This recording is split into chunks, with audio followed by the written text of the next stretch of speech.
Right, good morning, welcome back. Now, we recently posted a video all about the parts washer after a long time considering whether it would be worth it, whether it would be popular, and it most certainly was. Not only that, but it raised lots of requests to do exactly the same again, but this time for the blast cabinet. So here we are, as requested, a rundown on an indoor shot blasting cabinet. So it's best to cover this in two stages. Firstly, what you need to get you set up and working. And secondly, and probably more importantly, what it's going to cost you to get you set up and working with your own shot blasting cabinet. But before we get involved in any of that, if you've never seen one of these in use, here's a quick demo of what they can do. And firstly, we're going to need an air supply.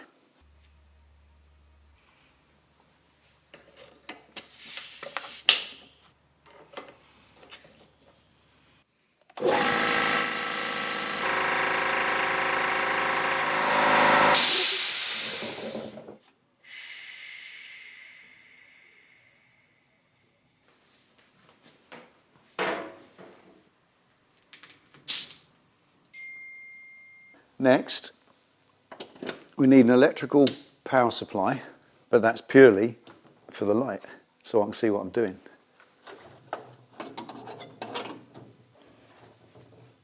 Now this is the simplest principle you can imagine. It's exactly the same physics as how a paint spray gun works. Instead of having a quantity of paint here or standing on the top, and then you push the air up and it sucks the paint out, that hose instead goes to the bottom of that big tray of blast media, and it drags the blast media up this big fat hose and just blasts it out the end. Simple as that. As soon as you pull the trigger, you're away. And this is what it can do to a piece of rusty metal. One for you.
So there, taking paint off, ready for respraying, cleaning up old tools. In fact, any restoration process that you might do where you need the metal bare and ready for the next stage. So as you can see, it's a pretty simple contraption. You've got the cabinet, the blast media inside it, and the compressor. So breaking it down, starting with the cabinet, which is self-explanatory really. It's just a big tin box with a belly shape at the bottom, and then you pour your blast media in. It sits below the grill, so you get the level correct. You've got a feed hose at the bottom that drags that grit up to the gun. So you connect your air supply, you pull the trigger, and you're blasting.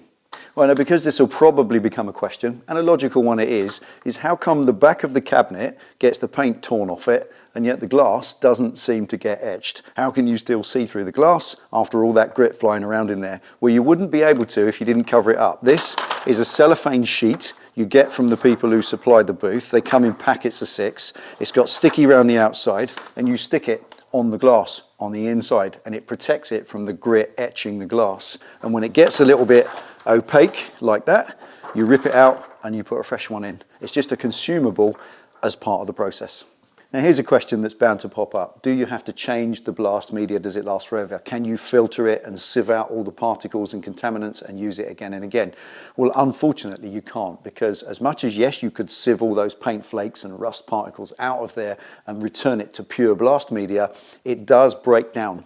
As you're using it, those tiny particles that you're blasting, they break up and fracture, becomes more powdery and less effective, so you do have to change it. But that is simplicity itself. All you do is take the bucket that the blast media came in, that's now empty, you put it underneath this bung. Take out the bung, it's just a drain plug, and it all pours into the bucket. Put the bung back in, take that stuff away and dispose of it wisely and responsibly, and you put your fresh, clean blast media in the top. Easy as that. Right, now as to the blast media itself, I'm personally using glass beads for what I do, and there are many, many other options, some of them quite complicated, and it's a big, big subject. So I'd suggest you do a little bit of study, a little bit of research into exactly what works best for you, for what you're going to be blasting in your cabinet. Personally, this works perfect for me to get me that super smooth finish that is immediately ready for paint or for polishing. Right, now as a carriage is no good without a horse, you need a compressor, a decent compressor to drive the whole thing. And you must get a compressor that is big enough to keep up with the air consumption requirements of the cabinet. And what that means is air consumption, 13 CFM. That's 13 cubic feet per minute of air consumed by the cabinet. So your compressor needs to make at least 13. This one makes 13.4. It is right on the limit. This only just keeps up, and this is the biggest compressor I could afford at the budget that I had to set this up at the time. So that is something you might not be aware of. And something else is also very important to take note of with these numbers. It's very important to make sure that you don't exceed the maximum PSI of the cabinet. As much as it's hungry for air, it needs 13 CFM. It doesn't need it at any more than 80 PSI. According to the label, so you make sure you set the regulator on your compressor to 80 or less, otherwise it starts pushing the media out the sides of the lid. Right, one more thing to invest in is go get yourself a little moisture trap. These things plug into your compressor and they capture all the moisture that comes out of the compressor. Unfortunately, these don't pump dry air. They always spit moisture down the airline. We all know that. So one of those plugged in will capture all the moisture. It means the air then going into your cabinet is nice and dry and it doesn't clog up all of your blast media and turn it clumpy like wet sand, which wouldn't be any use to anyone. Anyway, how much does all this cost?